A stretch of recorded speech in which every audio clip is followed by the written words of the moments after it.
आग्र्यातल्या ऐतिहासिक किल्ल्यात शिवजयंतीची जोरदार तयारी करण्यात आलेली आहे। महाराष्ट्राचे मुख्यमंत्री देवेंद्रजी फडणवीस, उपमुख्यमंत्री एकनाथजी शिंदे आणि छावा चित्रपटातील छत्रपती संभाजी राजेंची भूमिका साकारणारे अभिनेते विकी कौशल प्रमुख पाहुणे असणार आहेत। अजिंक्य देवगिरी प्रतिष्ठानचे अध्यक्ष विनोद पाटील यांनी या महाराष्ट्राबाहेरील शिवजयंती सोहळ्याचं आयोजन केलं आहे।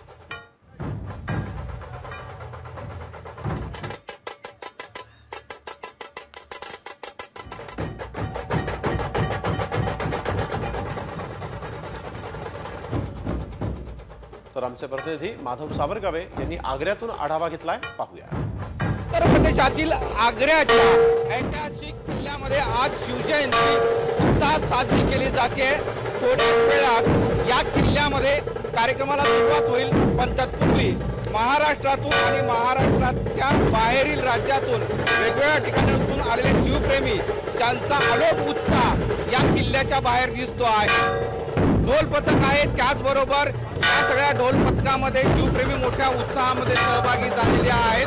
कारण गेली 3 वर्ष या आग्र्याच्या लाल किल्ल्यामध्ये सरकार आणि त्याचबरोबर विनोद पाटील जे देवगिरी अजिंक्य प्रतिष्ठानचे अध्यक्ष आहेत, त्यांनी या शिवजयंतीचं आयोजन करत असतात आणि यावर्षी तितकाच मोठा प्रतिसाद या जयंतीच्या निमित्तानं होणाऱ्या विविध कार्यक्रमाला मिळालेला आहे।